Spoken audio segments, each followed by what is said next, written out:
might say that pageantry is the pastime. That's true. You know what? In the Philippines, we have pageants all over the places. Yes, we have pageants in the barangay, in school, national, local. That's why we really love Miss Universe. It's like it's giving pride and putting the Philippines back on the pedestal. That's why there is an added pressure as a candidate coming from a pageant-loving country. But it's a good pressure. I always look up to our former Miss Universe Philippines. They really did well in the competition. And now this is my time to show who I am, to offer what Rabiya can show to the rest of the universe. So I'm very happy. And at the same time, I'm excited to make all my kababayans proud. And hopefully I do. Why do you think it is that the Philippines love pageants? They have appreciation for me. We do love pageant because we used to think that we wanted to be included in the world, I have to be honest, in the Philippines, my skin color used to be not the standard of beauty. I was obsessed whitening my skin because these are the kinds of beauty queen we see on the mainstream. But things were different now. That's why I'm very proud to be a morena.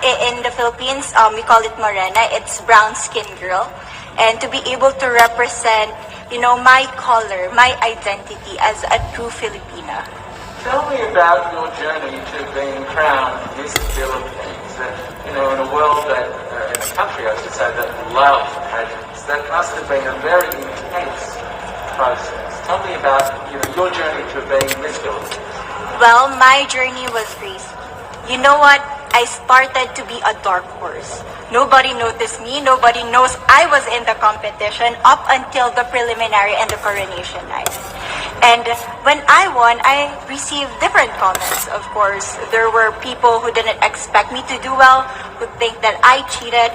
That's why I need to redeem myself in Miss Universe. I really need to do well in this competition. And the thing is, I love pressure. I love criticism. I get better every day with that. You tell me I cannot do that, I turn to you and I'm going to say that, no, I can do it for myself. Good for you. So how does it feel then to be on the global stage? How do you feel to be here in this moment, right now? It's crazy, but I'm overwhelmed with the support, not just from the Filipino community, but also from Thailand, Latin countries who do appreciate me as a candidate, as a person. It motivates me that I am beautiful. I can offer so much in this world. And when somebody believes in you, it gives you that extra energy to really do well and perform well. Do you have a sense with the girls, all of the girls competing, you're competing, but is there a sense of camaraderie with all of the girls? Is there a real spirit to, sort of motivate each other to do better? You know what? I have a different idea about Miss Universe. I thought it's going to be very competitive, in a healthy way, well, of course. But now I can see every girl helping each other, from fixing those hairs, from trying to zip up those outfits. It speaks of the closeness and the kind of camaraderie that we want to have. The goal of Miss Universe is not just to crown one girl, but also to build a genuine and long-lasting friendships among us. Would you say within the Miss Universe world, the contestants, is there a sisterhood? Are you sisters? There is sisterhood. I can say I was able to talk to different representatives from different backgrounds, different cultures. And despite our differences, there's so much to be highlighted in what binds us together. And that is because we want to empower women. We want to have our advocacies. We want to speak for the things that we love. And that's a celebration of women and the beauty that we have.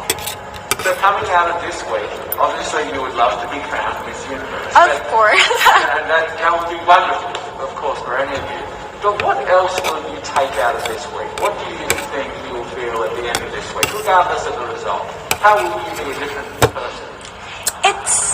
It's the growth and the development that I was able to have during preparing for this training.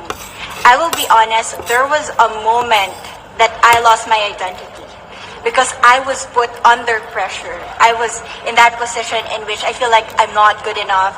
I'm not a good representative of my country, but I was able to bounce back stronger. And if I was able to do that for Miss Universe, I will be able to do that in life. That is my greatest takeaway from Miss Universe. Okay, so Philippines have a huge amount of fans. Yes. I want you to give us a little bit of a message to the fans here and at home. But send a message. What would you say to all the fans in the Philippines? To all my fans from the Philippines and from all over the world, maraming salamat po. Thank you so much for loving me and for believing in me. It means a lot to somebody who is so naive in this industry, who has no idea how to become a beauty queen on the first day of my journey. But because of your love and support, I was able to be the woman that I am today. And regardless of the result, I may or I may not win the crown, but one thing is for sure, I'm gonna make you all proud.